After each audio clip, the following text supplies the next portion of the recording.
দিয়ে দিলাম। কি বলেন ভাই? এই জন্য আমরা যা কিছু করি আর না করি, সব কিছু করতে হবে কার জন্য? একমাত্র আল্লাহ রাব্বুল আলামিনের জন্য। তো আসুন এখন আমরা হয়তো ইব্রাহিম আলাইহিস সালামকে আল্লাহ তাআলা যে বিষয়গুলো আদেশ করেছিলেন, কঠোর পরীক্ষা করা ছাড়াও যে বিষয়গুলো সাধারণভাবে করতে বলেছেন, সেগুলো কি কি ছিল? এর ভিতরে একটা ছিল তওবা করার জন্য। যদিও কোনো নবী রাসূলগণ কখনো গুনাহের কাজ করতেন না, তারপরে তাদেরকে তওবা করতে বলা হলো কেন? এটা আদবের জন্য। কারণ নবীদের সে বড় আদবওয়ালা মানুষ আর পৃথিবীর বুকে কেউ হতে পারে না, আর হবেও না। এই জন্য তারা আদবের কারণে তওবা করতেন। স্বয়ং আমাদের নবীজি বলেছেন, আমি দৈনিক 100 বার আল্লাহর কাছে ইস্তিগফার করি। আপনি কি বলবেন যে নবীজি যখন 100 বার তওবা করছে, ইস্তেগফার করছে, তা তিনি নিশ্চয়ই কোনো বড় বড় গুনার কাজ করছেন, নাহলে করছেন কেন? এই বিশ্বাসটা যদি কোনো উম্মত করে থাকে, তাহলে সে উম্মতই না। এতটুকু ভালো করে মনে রাখতে হবে, আল্লাহ যাদেরকে নবী এবং রাসূল হিসেবে নির্বাচন করেন, তারা নবুয়ত পাওয়ার আগেও পাপ থেকে মুক্ত, নবুয়ত পাওয়ার পরে তো পাপের কাজ করার কোনো সুযোগই নেই। তাহলে তারা তওবা কেন করতেন? আদবের জন্য, আল্লাহর সাথে বিনয় দেখানোর জন্য। আর উম্মতকে আদেশ করেছেন, তোমরা বেশি বেশি তওবা করো। বেশি বেশি তওবা ইস্তেগফার করার মাধ্যমে একজন ব্যক্তির রিজিকের সমস্যা দূর হয়ে যায়। আল্লাহ রিজিকের কষ্ট দূর করে দেন। আত-তাইবুন, তারা তওবাকারী। আল-আবিদুন, তারা ইবাদতকারী। আল-হামিদুন, তারা সর্বক্ষেত্রে আল্লাহর প্রশংসাকারী। বিষয়গুলো মনে রাখবেন। আস-সাইহুন, এটা দুই অর্থ। একটা হলো শিক্ষার উদ্দেশ্যে দেশ ভ্রমণ করা, দ্বিতীয় অর্থ হলো তারা রোজাদার। রোজা তো ফরজ। আর রাকিউন, তারা রুকুকারী। আস-সাজিদুন, তারা সিজদাকারী। ইব্রাহিম আলাইহিস সালাম কিন্তু এই বিষয়গুলো আদেশ দেওয়া হয়েছে। তিনি রুকু করতেন, তিনি সিজদা করতেন, তিনি তওবা করতেন, তিনি রোজা থাকতেন, তিনি কি আল্লাহর প্রশংসা করতেন। আল আমিরুনা বিল মারুফ, তারা হলো নেক কাজের আদেশ দানকারী। আর নবী রাসূলগণের অন্যতম দায়িত্ব এটাই, তারা নেক কাজের আদেশ দান করতেন। ওয়ান নাহুনা আনিল মুনকার, তারা মানুষদেরকে অন্যায় অশ্লীল কাজ থেকে বাধা দিতেন। ওয়াল হাফিজুনা লিহুদুদিল্লাহ, আর জীবনের সর্বোপরি সর্বক্ষেত্রে আল্লাহ তাআলার নির্ধারিত সীমাগুলো তারা হেফাজতকারী ছিলেন। ওয়াবাশশিরিল মুমিনিন, হে রাসূল আপনি সত্যিকার মুমিন মুসলমানদেরকে সুসংবাদ শুনিয়ে দিন। তাহলে বোঝা গেল, যারা মুমিন মুসলমান তারা তওবা করবে, তারা ইবাদত করবে, তারা আল্লাহর প্রশংসা করবে, তারা রোজা রাখবে, তারা ঈমান ইসলাম শিখার জন্য তারা দেশ ভ্রমণ করবে, তারা রুকুকারী হবে, তারা সিজদাকারী হবে, তারা নিজেরা নেক কাজের আদেশ করবে, নিজেরাও মানবে, আরেকজনকে করবে, নিজেরা পাপ থেকে বাঁচবে, আরেকজনকে অন্যায় অশ্লীল পাপ থেকে বাধা দিবে, এবং তারা সর্বক্ষেত্রে আল্লাহ তাআলার আদেশগুলোকে কি করবে? হেফাজত করবে, নির্ধারিত সীমে হেফাজত করবে, লঙ্ঘন করবে না। এই আয়াতে আল্লাহ তাআলা 10টি বিষয়ের কথা উল্লেখ করেছেন। এরপরে সূরা মুমিনের মাঝে আরো 10টি বিষয় উল্লেখ করেছেন। সেগুলো কি কি? আল্লাযীনা হুম ফি সালাতিহিম খাশিউন, যারা তাদের নামাজে বিনয়ী, বিনয়ের সাথে, বয়ের সাথে, মুহাব্বতের সাথে, আদব এবং মাসলার দিকে লক্ষ্য রেখে শত সময়ে নামাজ আদায় করে। জামাতে আসার সুযোগ থাকলে অবশ্যই জামাতে আসে।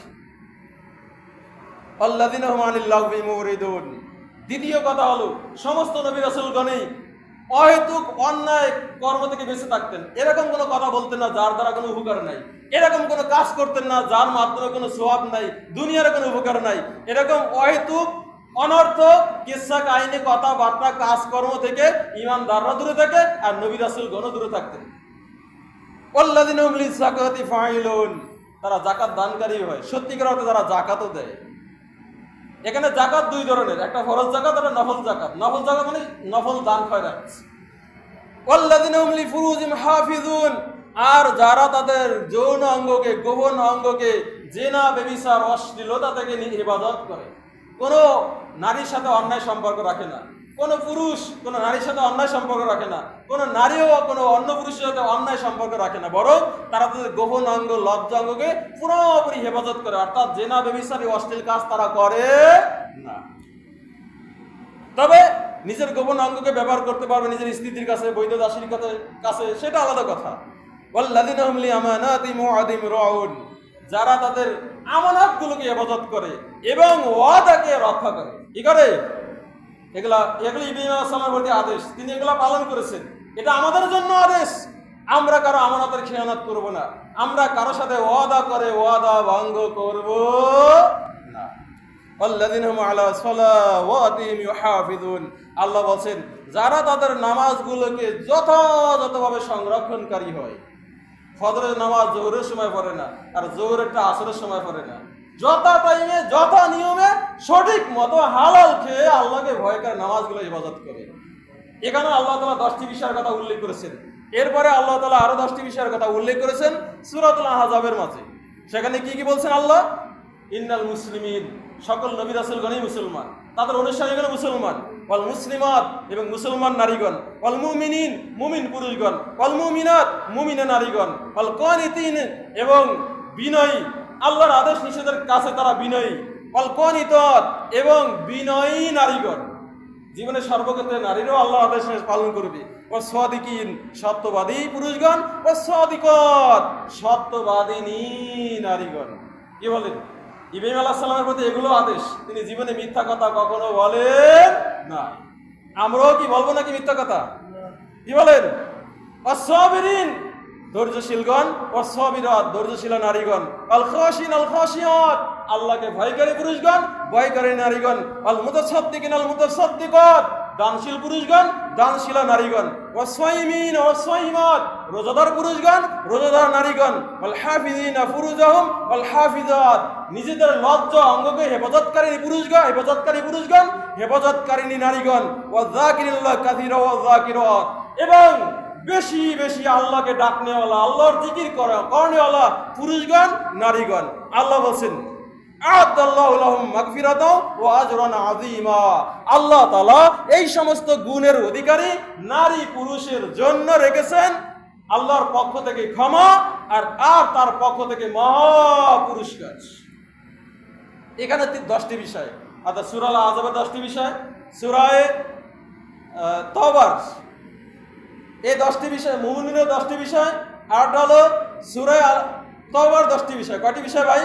মোট হলো 30টি বিষয়। কয়টি বিষয়? সূরা তাওবার 10টি, সূরা আল-আহজাবের 10টি, সূরা মুমিনের 10টি। এই যে 30টি বিষয়, এই 30টি বিষয় আমাদের জাতির পিতা ইব্রাহিম আলাইহিস সালামের জন্য পরীক্ষার বিষয় ছিল। বড় বড় পরীক্ষাগুলো তিনি পাস নির্দ্বিধায় করেছেন। এই 30টি বিষয় তিনি পাস করেছেন। এখন আমরা যারা মুমিন হব, মুসলমান হব, আমরা কি ফেল করব? না আমরা আমাদের জাতির পিতার মতো বাপের বেটা হব? কি বলেন? যদি এই 30টি বিষয় আমরা পালন করি, আমাদের দ্বারা সমাজে কোনো প্রকার অন্যায় অবিচার হতে পারে না।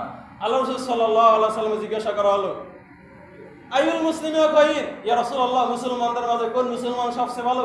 ক্বালা মান সালিমাল মুসলিমুনা মিন লিসানি ওয়া ইয়াদিহি। আল্লাহ রাসূল শুনিয়ে দিলেন, যেই মুসলমানের হাত থেকে অপর মুসলমান, হাত থেকে তার জিহ্বা থেকে অপর মুসলমান একেবারেই নিরাপদ থাকে, সেই মুসলমানই হলো সবচেয়ে ভালো।